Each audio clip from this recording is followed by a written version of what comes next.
6장, 7장, 8장. 솔로몬의 아가서 6장, 7장, 8장에 와 있습니다.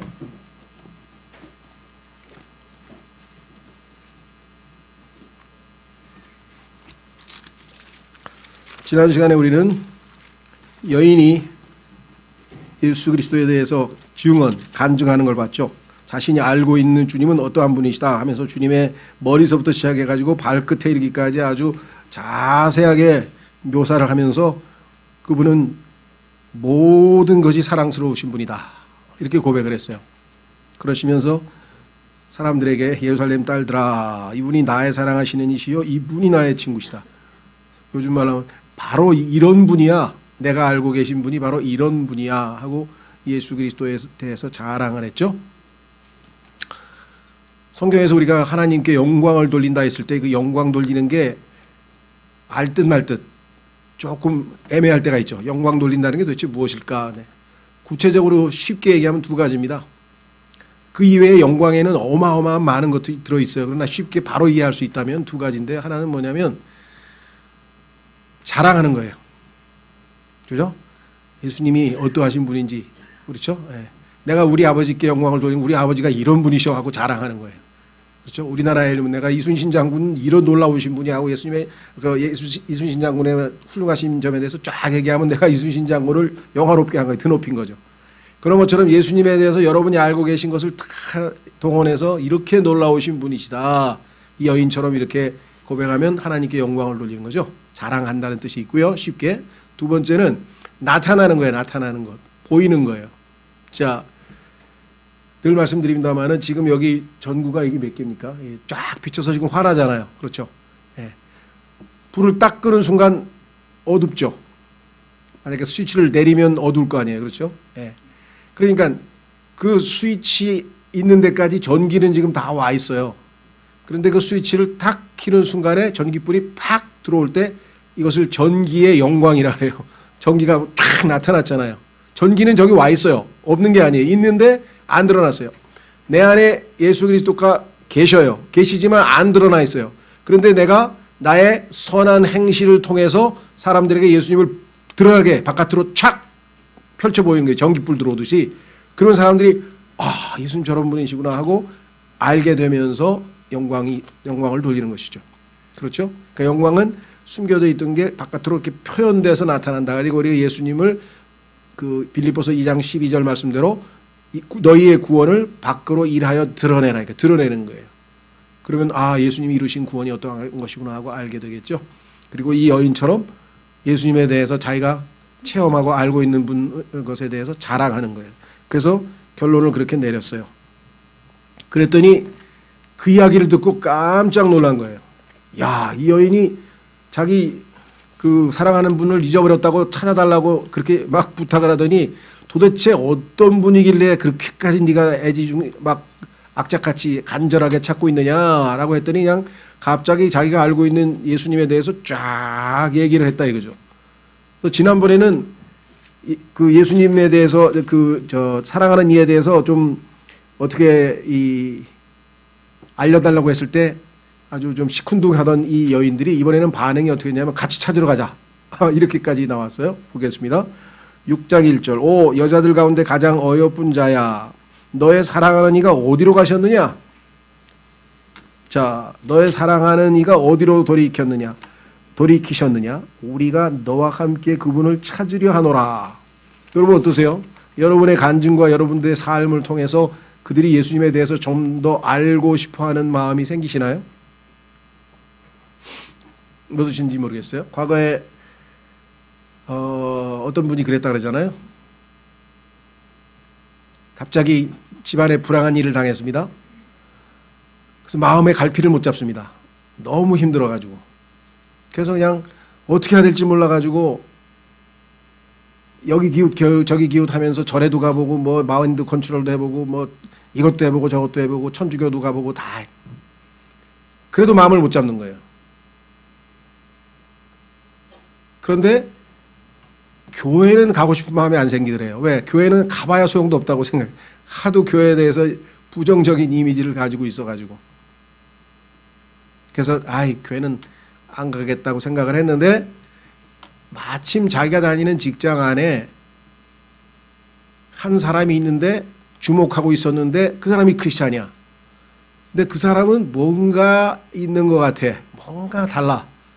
교회 일반적으로 다니는 사람하고는 뭔가 좀 다르더라는 거죠. 야, 그래서 마지막으로 그랬다는 거예요. 자기가 지금 이렇게 어려운 일을 당해서 지금 뭐 우울증에 걸릴 지경이고 모든 게 다 삶의 의욕도 없고 다 포기하고 그러는데 답이 없다. 다 가봤는데 답이 없는데 교회는 가기 싫었는데 다른 교회는 가기 싫고 누구씨 당신 다니는 교회는 한번 내가 가봐도 되겠냐. 그래가지고 다 따라와서 구원을 받게 되었다. 이런 얘기입니다. 왜 그럴까요?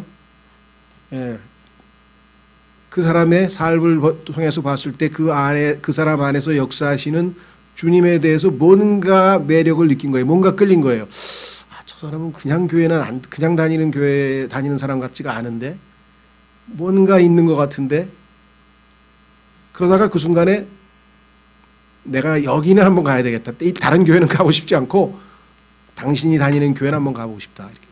자, 그래서요, 여러분도 아마 그렇게 우리가 너와 함께 그분을 찾으려 하노라 이런 간증을 우리가 보여준다면 얼마나 좋겠는가. 그렇죠. 예, 참 우리가 지향하는 바입니다. 그게 마태복음 5장 16절 말씀 아니에요? 마태복음 5장 16절에 너희 안에 있는 빛을 비추게 하여 그 빛을 통해서 사람들이 예수님에 대해서 나도 당신이 믿는 예수님에 대해서 조금 더 알고 싶습니다. 이렇게 된 거죠. 자, 2절 나의 사랑하는 이는 자신의 동산으로 내려가사 향료 꽃밭에 이르러 동산에서 양떼를 먹이시며 백합을 거두시는도다. 아니 금방 예수님 어디 갔는지 모른다고 막 이리 뛰고 저리 뛰고 막 쫓아다니는 게 금방이었는데 예수님에 대해서 그냥 쫙 간증을 하면서 막 충만하게 하고 났더니 예수님이 계신 곳을 금방 알고 있어요. 그 얘기는 뭐예요? 사실은 예수님은 그곳에 그대로 계셨고 원래 계셨던 곳에 계속 계셨고 이 여인이 이분이 주님과의 교제가 끊겨서 예수님이 안 계신 것처럼 느꼈을 뿐 사실은 예수님은 그대로 계신 것이었죠. 그러니까 교제가 금방 회복이 되면서 자 주님에 대해서 증언하니까 입을 여니까 금방 주님의 임재를 느끼면서 어디 계신지 금방 바로 답변했죠. 그렇죠? 예. 자 그래서 우리는 예수 그리스도의 증언이 가져다주는 주님에 대해서 이렇게 어떤 분이신가 이렇게 사는 사람들에게 증언하고 알려주었을 때 그런 주님의 임재를 금방 느끼게 되고 그분은 여기 계신다. 나의 사랑하는 이는 자신의 동산으로 내려가서 이 동산이 아까 이미 계셨던 곳이었어요. 향료 꽃밭에 이르러 동산에서 양떼를 먹이시며 백합을 거두시는도다. 주님은 단순한 교제만 원하시는 것이 아니라 자 교제를 하면 어떻게 됩니까? 남녀가 교제를 해서 사귀어가지고 결혼을 하게 되면 어떻게 될까요? 열매가 생기겠죠. 확인해 보겠습니다. 로마서 7장. 로마서 7장.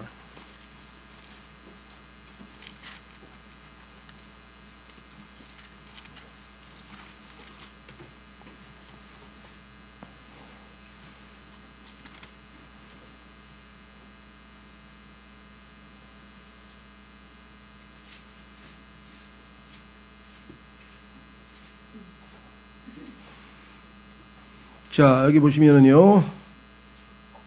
로마서 7장 1절. 형제들아, 내가 법을 아는 자들에게 말하고 여기서는 율법입니다. 율법에 대한 지식이 있는 사람들에게 말한다. 너희는 법이 사람이 살아있는 동안에만 그들을 지배하는 줄 알지 못하느냐? 남편이 있는 여인이 자기 남편이 살아있을 때에는 법에 의해 그에게 매여 있으나 만일 남편이 죽으면 그녀가 자기 남편의 법에서 벗어나느니라. 그런즉 만일 그녀가 자기 남편이 살아있을 때 다른 남자와 결혼하면 간부라 불릴 터이나 그녀의 남편이 죽으면 그녀가 그 법에서 해방되나니 그러므로 그녀가 다른 남자와 결혼할지라도 간부가 되지 아니하느니라. 그러므로 내 형제들아 너희도 그리스도의 몸으로 말미암아 율법에 대하여 죽게 되었나니 이것은 너희가 다른 분 곧 죽은 자들로부터 일으켜지신 분과 결혼하게 하려 함이요.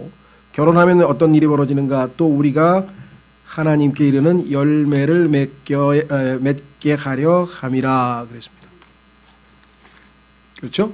예, 그래서 그리스도께서는 우리와 단순한 교제만 원하시는 것이 아니라 그 교제를 통해서 당연히 열매 맺는 삶이 이루어져야 된다. 그렇겠습니다. 우리는 구원에 관해서 제일 먼저 떠오르는 게 죄사함이에요. 죄사함. 구원하면은 죄 용서 받았다. 아, 이제 벌 안 받아도 되는구나. 이게 항상 우리에게 제일 첫 번째로 들어오지만 사실 하나님께서는 그거는 원래 목적하고는 다르죠. 단순히 다만 죄가 하나님과 우리의 교제를 가로막고 있기 때문에 예수 그리스도, 하나님의 아들이신 예수 그리스도와 우리가 교제를 하려면 우리가 정결해야 되는데 우리는 지금 죄로 더럽혀져 있기 때문에 우리를 깨끗하게 하시기 위해서 구속이 필요했을 뿐 원래 하나님의 목적은 구속이 아니라 구속 이후에 우리와 예수 그리스도와의 사귐이죠. 아들에게 짝을 맺어주시기 위해서 하나님께서 우리를 구원하신 거죠. 이브하고 아담 사이도 마찬가지. 그렇죠? 아담을 잠들게 하시고 그 아담으로부터 갈비뼈를 빼고 그것을 통해서 이브가 태어나고 그래서 둘이 하나가 되는 것과 마찬가지. 자, 그래서 고린도전서 1장으로 가보시면 하나님의 의도는 뭐냐? 단순히 죄 용서, 죄사함, 구원, 지옥에서 벗어나는 것, 지옥의 형벌을 면하게 하는 것, 이것은 우리가 구원받은 자로서 당연히 누리는 결과이긴 하지만 그러나 원래 목적은 뭐냐? 하나님의 원래 의도는 고린도전서 1장 9절. 고린도전서 1장 9절. 너희를 부르사 자신의 아들 예수 그리스도 우리 주와 교제하게 하시는 하나님은 신실하시도다. 아브라함이 자신의 종 엘리에셀을 시켜서 자신의 아들 이삭의 아내를 데려오라고 그렇게 얘기를 했죠. 그렇죠. 하나님께서 이 땅에 성령님을 보내셔서 자신의 아들 예수 그리스도의 아내를 데려오라고. 그렇죠. 그래서 그들이 그 아내 될 사람들이 다 죄인들이기 때문에 그들의 죄 문제부터 해결하고 신분을 격상시켜서 이제 아들에게 격이 맞는 그러한 신분으로서 우리가 아버지가 다 아버지에게 나아가죠. 예수님과 함께 예수님을 통해서. 그런데 원래 목적은 단순히 죄 용서가 아니고 그거는 과정일 뿐이죠. 진짜 중요한 거는 사귐이죠. 근데 그 사귐도 진짜 목적은 아니에요. 사귀어서 결국은 뭐예요? 마지막 순간에 열매잖아요. 열매. 그렇죠. 그래서 하나님께서 뭐라고 말씀하셨습니까? 요한복음 15장 8절에서 너희가 much fruit, 열매를 많이 맺은, 열매를 많이 맺으면 내 아버지께서 영광을 받으실 것이다. 늘 말씀드립니다만은 열매가 그냥 풍성하게 포도나무에 포도가 주렁주렁 매달려야 영광을 받지, 그 매성이 그냥 드문드문 열려가지고서는 열매가 한두 개 있어가지고서는 하나님께서 영광을 받으실 수가 없다는 거예요. 그래서 열매가 없는 것도 문제지만 열매가 적으면 안 되죠. 어떻게 됩니까? much fruit, 많은 열매가 필요하다 그랬습니다. 자, 그래서 주께서는 지금 열매 맺는 동산에 내려가서 지금 열매를 거두고 계시네요. 자, 향료 꽃밭에 이르러 동산에서 양떼를 먹이시며 백합을 거두시노다. 그래서 예수님에 대해서 아주 즉각적으로 답변을 하게 되는 것을 우리는 보게 됩니다. 자, 그래서 3절에서 이 여인이 한 단계 영적 성숙을 이루었다. 즉 요즘 말로 하면 업그레이드가 된 거죠. 한 단계 업그레이드가 됐어요. 요즘에 최고 업그레이드가 뭔가 S20인가요? 새로 어제 보니까 뭐 있잖아요. 그 뭐 S10, S 얼마 막 나가잖아요. 아니 언제 S20이 됐어요? 얼마 전에 S10 한 것 같은데. 에? 에? 아, 11부터 19는 건너뛰었어요. 완전히 도약이네. 완전 립이네. 팍! 완전히 점핑을 한 거네. 아, 이 자매도 그렇게 된 것 같아요. 이 여인도 보니까 어떻게 했는가 보세요. 3절에서 나는 나의 사랑하는 이의 것이요 나의 사랑하는 이는 내 것이라. 그분은 백합 가운데서 양떼를 먹이시는도다. 자, 2장 16절 한번 비교해 보겠습니다. 2장 16절에도 사랑의 고백을 했는데 비슷한 것 같지만 뭐가 달라요. 한번 비교해 보세요. 차이점을 뭐 아시는 분은 아시겠고 아직 잘 모르시는 분은 뭐가 다른가 한번 보세요. 2장 16절. 이때는 첫사랑이었던 것 같아요.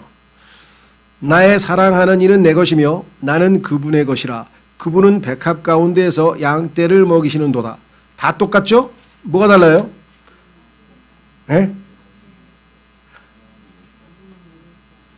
순서가 나오죠. 순서가 2장 16절에서는 내 거부터 챙겼잖아요. 나의 사랑하니는 내 거다 이게 내 거. 그러면서 나는 그분의 것이라고 뒤에 갔는데 이번에는 거꾸로 어떻게 신앙이 성숙했어요? 나는 나의 사랑하는 이의 것이라. 나의 사랑하는 이의 것부터 챙기고 얼마나 성숙했는지 아시겠죠? 예. 여러분이 여러분 것부터 챙기면 아직 덜 성숙한 거고 항상 남의 것부터 먼저 챙기면 성숙한 거고 그러죠? 어린애는 지 것부터 챙기죠? 예. 어른은 자녀들 것부터 다른 사람들 것부터 챙기죠? 예. 이 사람도 지금 이 여인도 나는 나의 사랑하는 이의 것이요 나의 사랑하는 이는 내 것이라. 그런데요. 이게 최종 종착점은 아니고요. 7장 10절에 가면 예수님께서 기대하시는 마지막 고백이 나와요. 7장 10절로 가보겠습니다. 미리 가보겠습니다. 미리. 여기까지 갈 건가? 이 생애에서 여기까지 가면 좋겠어요. 근데 이 생애에서 과연 갈 것인지는 모르겠어요.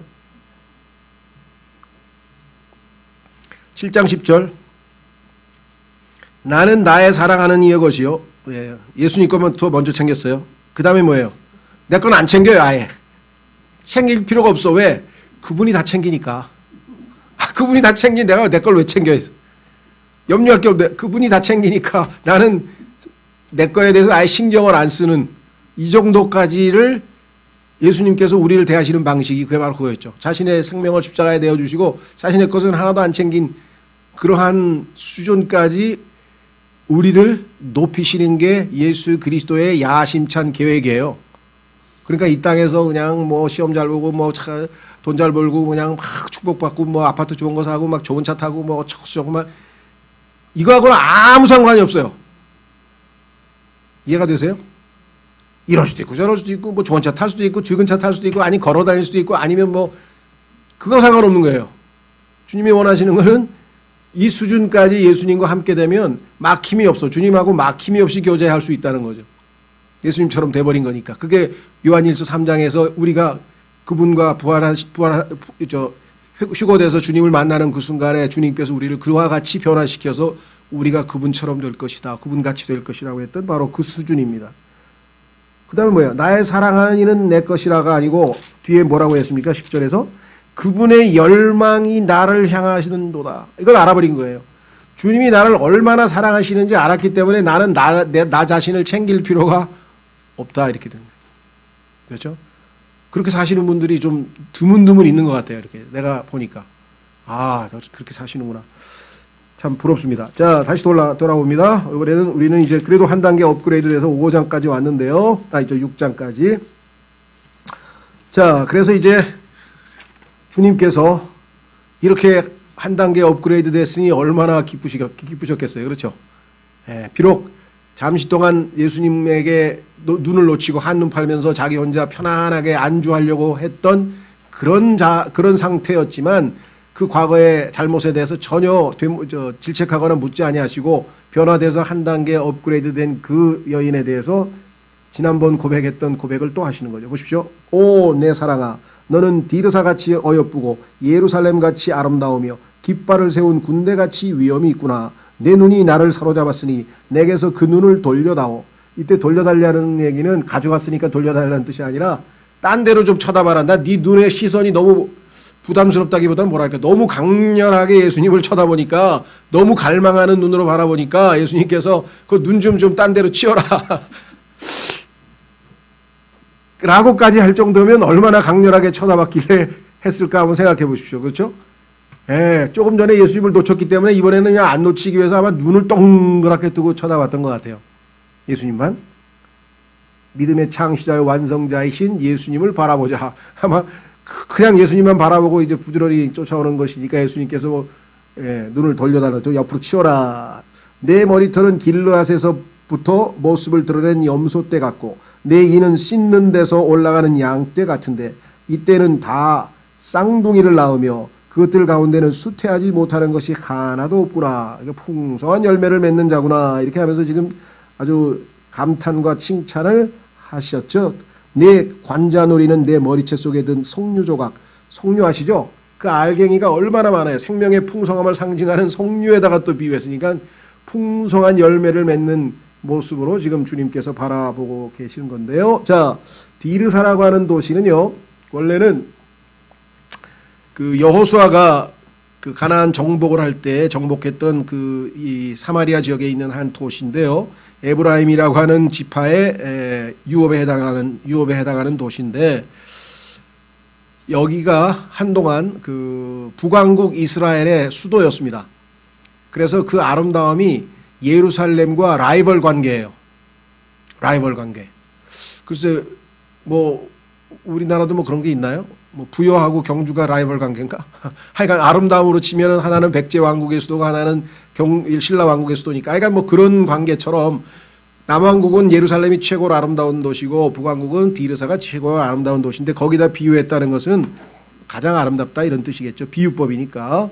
예, 그래서 아름다움에 관해서는 뭐 우리가 예루살렘에 대한 얘기도 그렇고 성경의 시편에도 나오고 자주 나와서, 아름다움은 또 지금껏 주님께서 아름다움에 대해서 이 신부를 잔뜩 칭찬을 했으니까 이해가 되는데, 그 다음 두 번째가 좀 우리가 볼 때는 뭐 신부한테 이런 얘기를 하실까 싶을 정도의, 그 뭐냐, 깃발을 세운 군대같이 위험이 있구나.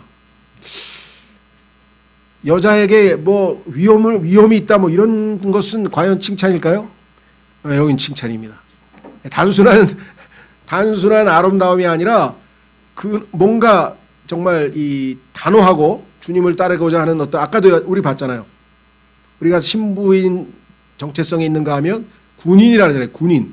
오전에 봤을 때 군인이죠. 주님을 따라서, 주님의 이름 중에 하나가 전사라 그랬죠. 용사, man of war, 용사, 싸움에 능하신 분. 그러니까 우리도 그 주님처럼 악한 자들을 능히 정복하고 쳐부술 수 있는 그러한 자다. 그래서 깃발을 세운 군대같이 위험이 있다라고 성경에서 얘기를 했는데, 이 모습으로 우리가 주님과 함께 내려옵니다. 왜? 우리가 휴거되어서 주님 앞에 신부로 서서 아름다운 모습으로 주님과 어린 양 혼인식을 마치고 그분과 함께 이제 흰 말을 타고 지상으로 내려올 때에는, 그때는 신부로 내려오는 게 아니에요. 예수님과 함께 이 아마겟돈 전쟁에서 적들을 다 무너뜨리기 위해서 왕의 군대로서, 예수 그리스도의 군대의 일원으로서 우리가 이 지상에 내려오기 때문에 여기 나와 있는 것처럼 강한 군대 모습이 나와야 되겠죠. 한번 확인해 보겠습니다. 계시록 19장 14절. 요한계시록 19장 14절.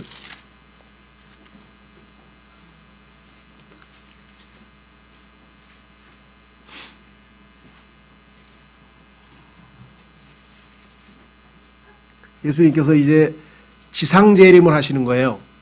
요 내용은 솔로몬의 아가서 6장 10절서부터 다음 주에 우리가 다음 주는 쉬는 날인가? 하여간 다음번에 공부할 내용인데, 지상재림. 지금은 이제 우리가 천상에서의 어린 양 혼인식을 지금 다루고 있습니다만, 자 보십시오. 뭐라고 되어 있나? 11절서부터 보겠습니다. 또 내가 하늘이 열린 것을 보니 보라 흰 말이라. 여러분들 성경에 나와 있는 내용은 다 이 세상 사람들이 좋은 것을 다 가져다가 많이 썼어요. 예, 그 중에 하나가 이 흰말 타고 백마 타고 오는 그 옛날에 보면은 그런 전설, 신화 이런 게 많고요. 심지어는 그 예전에 이 스페인이라고 하는 나라가 아랍 세계에 점령을 당한 다음에 약 800년간의 시간이 흐른 뒤에 다시 이제 국토 회복 전쟁을 하는데, 그때 등장했던 영웅이 엘시드라고 하는 영웅이 있어요. 엘시드 들어보셨는지 모르겠어요. 영화도 있었어요. 그 엘시드가 올 때 백마를 타고 오는 것으로 성경에 보면 그 이야기에 보면 나옵니다. 그러니까 성경에 나와 있는 것들은 다 그죠? 어려움에 처해 있는 민족을 구출하게 오는 영웅. 그러면 백마를 타고 오게끔 되어 있어요. 왜? 예수님께서 여기 지금 백마를 타고 오시잖아요. 그렇죠? 여기 뭐라고 되어 있어요? 하늘에 있던 군대 어디 갔어? 11절 흰말이라. 그 위에 타신 분은 신실하신 이, 참되신 이, 다 대문자로 굵은 글씨로 써있죠. 예수님의 이름입니다. 불리더라. 그분은 의로 심판하며 전쟁을 하시느니라. 그분의 눈은 불꽃 같고 그분의 머리 위에는 많은 관이 있었으며 또 그분께 기록된 한 이름이 있었으나 그분 밖에는 아무도 그것을 알지 못하더라. 또 그분께서 피에 담근 옷을 입으셨는데 그분의 이름은 하나님의 말씀이라 불리느니라. 하늘에 있던 군대들이, 이게 여러분과 저예요. 아까 군대라 그러죠. 하늘에 있던 군대들이 희고 깨끗한 고운 아마포 옷을 입고 흰 말을 타고 그분을 어떻게 한다고요? 따르더라. 예. 어떻게 따르고 이분이 우리가 지상에 와서 어떻게 전쟁을 하는가, 그 내용은 시간이 없어서 제가 여기서 지난번에 몇 번 읽었기 때문에 안 읽어보신 분들은 요엘서로 가서 2장 1절서부터 11절까지가 우리가 지상에 내려와서 어떤 방식으로 전투를 하고 싸울 것인지, 싸움의 모습이, 전쟁의 모습이 묘사되어 있어요. 요엘서 2장 1절에서 11절 한번 나중에 읽어보시면 좋겠습니다. 자, 그래서 우리는 이제 다시 어디 갔어요? 솔로몬의 아가서로 옵니다. 나중에 보면은 이 예루살렘이 하늘에서 내려오죠. 예, 하늘에서 내려오는 모습이 21장, 계시록 21장 9절에도 나와요. 자, 그래서 여기 지금 예루살렘 같이 아름다운 도시가 지금 그 신부로서 묘사되어 있고요. 깃발을 세운 군대같이 위험 있는 모습으로 나오죠. 예, 위험 있는 모습. 그래서 10절에도 한 번 더 보겠습니다. 10절에도 다음 시간에 우리가 볼 10절에도 보면 아침같이 찬란하고 달같이 아름다우며, 자, 달같이 아름답기만 한가? 아니에요. 그 다음에 뭐라 했습니까? 해같이 맑고 깃발을 세운 군대같이 위엄이 있는 여자가 누구인가? 하나님의 군대인 주님의 몸된 교회죠. 지상에서 이제 지상으로 내려오고 있는 모습을 지금 묘사해 놨습니다. 자, 다시 이제 올라가셔서 그 위로 올라가시면 5절서부터 7절까지는 지난번에 우리가 잘 아는 것처럼 4장 1절에서부터 예수님께서 묘사했던 내용하고 똑같은 모습이 여기 나와 있습니다. 다시 한번, 그러니까 예수님은 전혀 변하지 않으셨어요.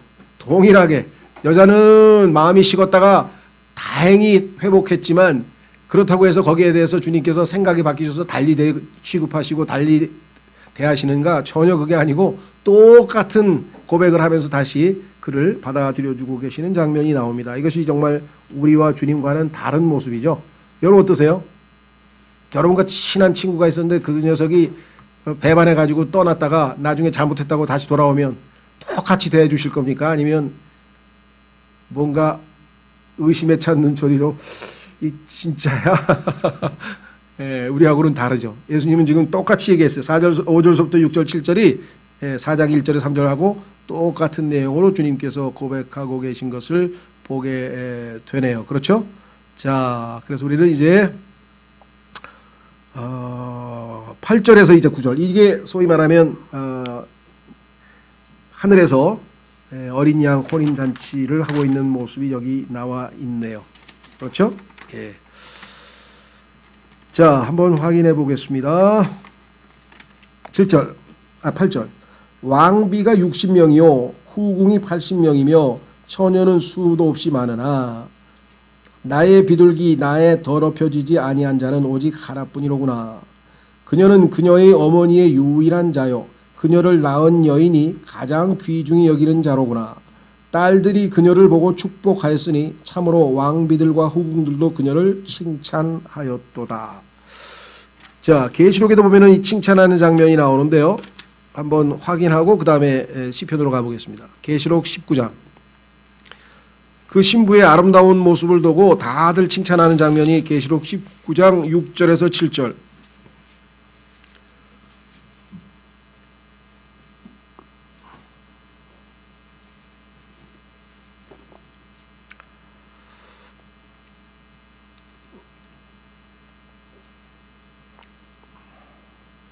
또 내가 들으니 큰 무리의 소리 같기도 하고 많은 물들의 소리 같기도 하며 우렁찬 천둥들의 소리 같기도 한 음성이 이르되 할렐루야 주 하나님 곧 전능하신 분께서 통치하시는도다.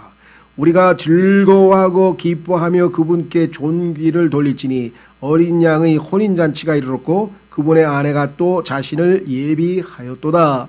또 그녀가 깨끗하고 희고 고운 아마포 옷을 차려 입도록 허락하셨는데 그 고운 아마포는 성도들의 의인이라 하더라. 그랬더니 그가 내게 말하기를 기록하라. 어린 양의 혼인 만찬에 부름받은 자들은 복이 있도다 하고 또 내게 이르되 이것들은 하나님의 참된 말씀들이라 하기에. 자, 그러면 실제로 이 혼인식 장면은 시편 45편에 나옵니다. 시편 45편으로 가서 하늘에서 그 어린 양의 혼인식이 어떻게 진행되는지 어떤 모습인지 한번 보겠습니다. 시편 45편은 하나님께서 부제 거기다가 뭐라고 달아놨냐면 고라의 아들들을 위해 소사님에 맞추어 악장에게 준 마스길. 이거는 이제 음악적 어떤 지시사항인데 옆에 뭐라고 부제가 붙어있냐면 사랑의 노래, 사랑의 노래. 그렇죠? 자, 그러면서 1절서부터 7절까지는요. 하나님께서 자신의 아들에 대해서 일종의 헌시를 이렇게 지어서 드리는 건데 혼인식을 끝내고 이제 지상에 재림하시기 위해서 출정에 앞선 왕의 모습을 여기서 묘사해 놨어요. 한번 보세요. 뭐라고 그랬나? 신랑의 모습이에요, 지금.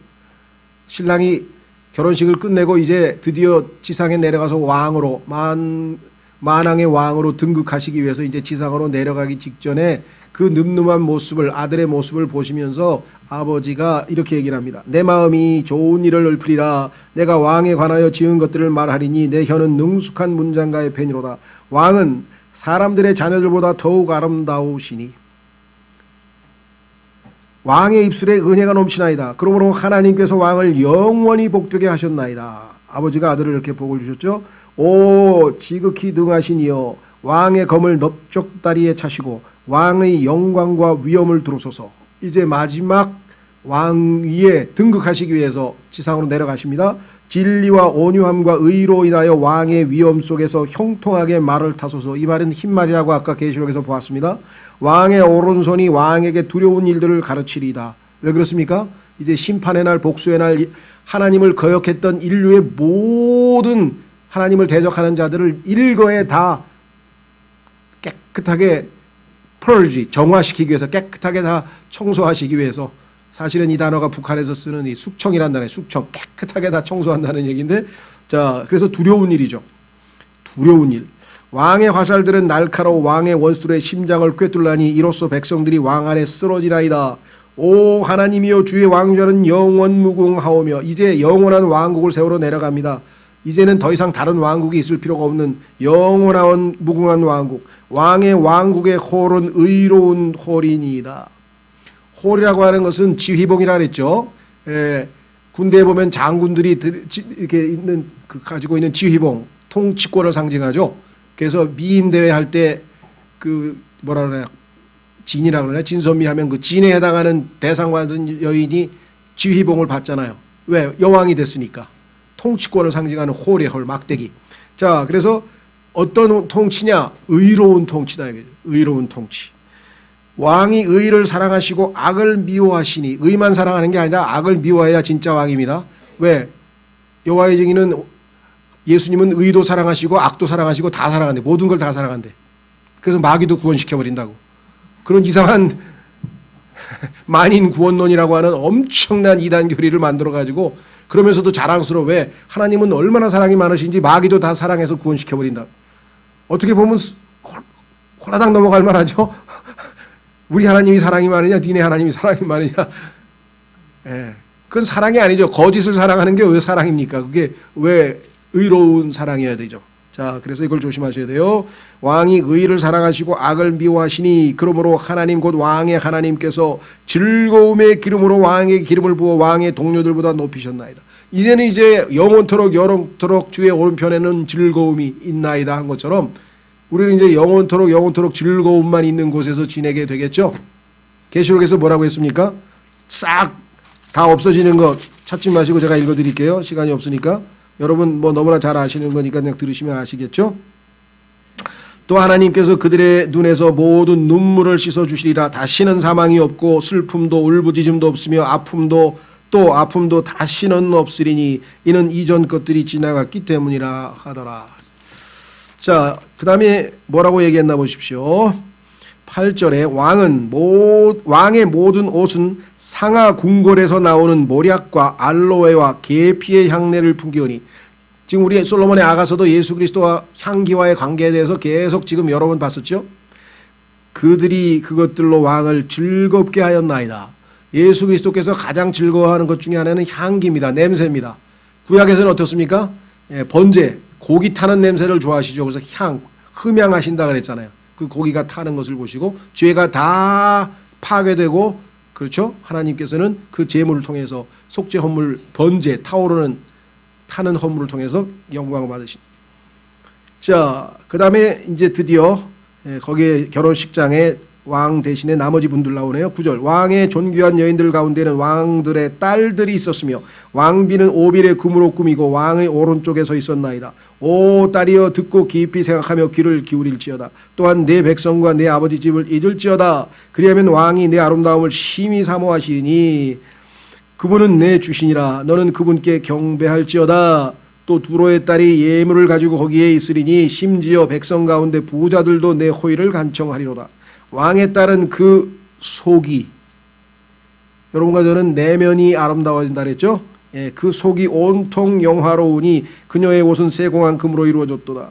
그녀가 수놓은 옷을 입고 왕께로 인도되며 그녀의 뒤를 따르는 그녀의 동료 처녀들도 왕께로 인도되리니 그들이 기쁨과 즐거움과 더불어 인도되고 왕의 궁궐에 들어가리로다. 왕의 자손들이 왕의 조상들을 대신하리니 왕이 그들을 온 땅에서 통치자로 삼으시리로다. 내가 왕의 이름이 모든 세대 속에 기억되게 하리니 그러므로 백성들이 영원 무궁토록 왕을 찬양하리로다. 자, 여기 나와 있는 것 보니까 여러 종류의 인물들이 나왔고 지금 우리가 읽었던 솔로몬의 아가에도 또 나옵니다. 그러니까 어린 양 혼인식에 참여하는 하나님의 집안 사람이죠. 하나님의 집안에 속한 사람들이 다양하게 지금 나왔어요. 그래서 한번 정리를 하고 넘어가려고 합니다. 자, 보십시오. 솔로몬의 아가서 다시 돌아오시면 우리가 여기에서 나오는 사람들 후궁이 누구고 왕비, 중요한 인물을 알 수 있어요. 왕비라든가 이 신랑 신부는 금방 알 수 있는데 그 이외에 나머지 사람들은 이게 도대체 왜 이렇게 다양하고 복잡하냐. 하나님의 경륜, 하나님께서 이 땅에 창세기부터 시작해서 계시록까지 등장하는 모든 인물들을 다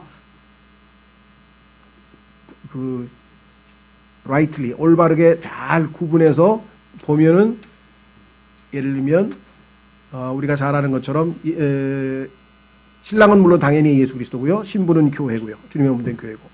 자, 그 다음에 사복음서에서 보면은 침례인 요한이 신랑의 친구들에 대해서 언급했죠.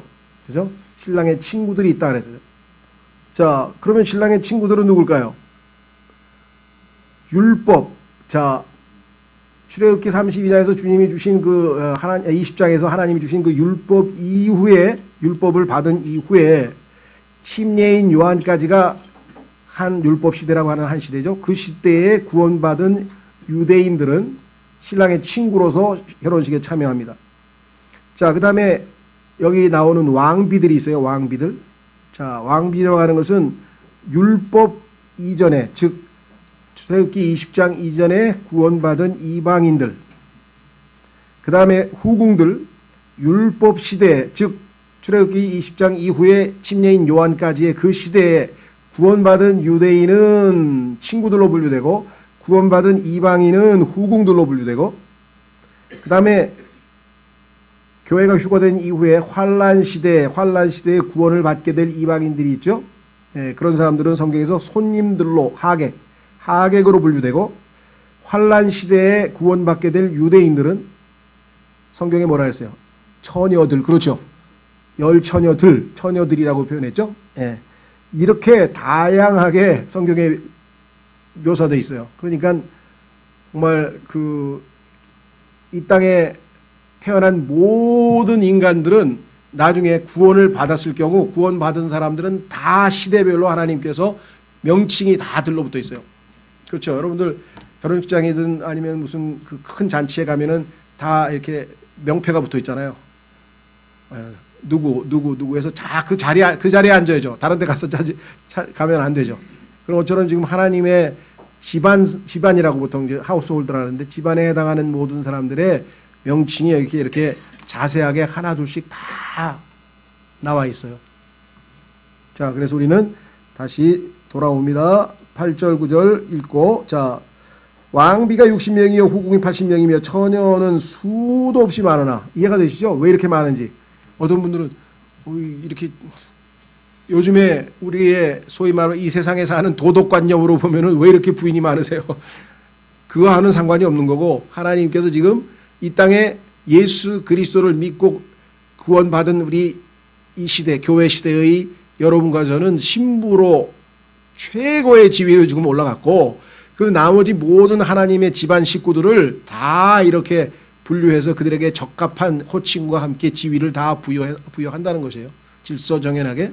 자, 그래서 여기 나오는 것 9절에 이렇게 많지만 나의 비둘기 나의 더럽히지 아니하는 자는 신부는 오직 하나뿐이로구나. 오직 하나죠, 당연히.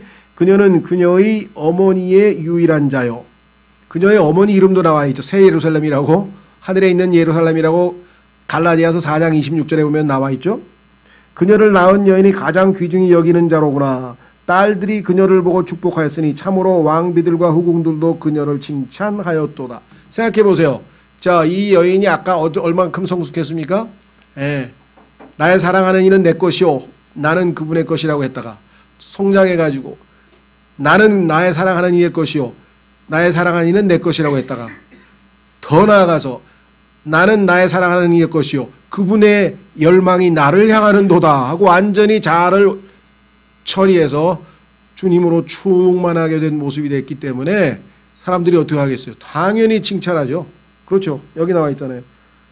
모든 하나님의 권속들이 다 그녀를 칭찬하였도다 이렇게 되어 있습니다.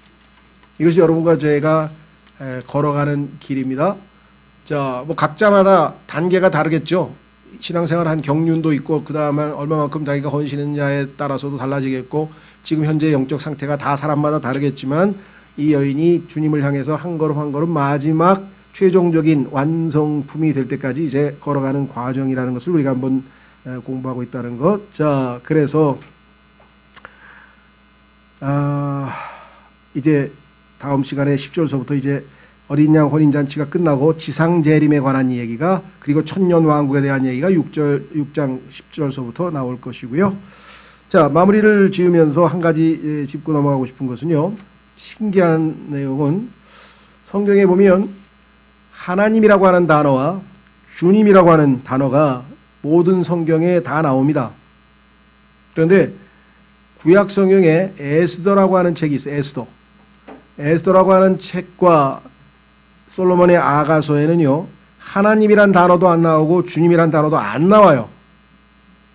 그렇죠? 예. 더더군다나 솔로몬의 아가서는 신약 성경에서 단 한 번도 인용되거나 언급되지 않은 유일한 책이에요. 성경에서. 구약 성경 38권이 다 신약 성경에서 무슨 구절이 인용되거나 언급돼서 다 연관이 있는데 아가서만은 단 하나도 언급이 안 되어 있어요.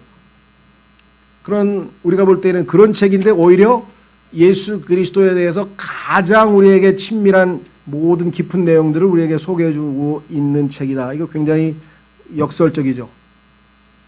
무슨 말 이해가 되셨어요? 네. 우리 에스더서를 봐도 하나님의 보이지 않는 손길이 계속해서 어떻게 그 에스더를 돕고 있는지 하만을 하나님께서 추적하고 있는지 다 보이죠. 그 바로 예. 자, 그래서 우리는 오히려 하나님께서는 직접적으로 자신의 이름이나 하나님의 명칭이 등장하지 않을지라도 오히려 더 자신에 대해서 더 깊이 있게 알 수 있는 이 두 가지 책을 우리에게 주셨어요. 자, 그래서 우리는 오늘은 여기까지 하고요. 다음 시간에 이제 10절서부터 지상 재림 이제 마지막 솔로몬의 아가서 뒷부분 가서 공부하도록 하겠습니다. 다 같이 일어나셔서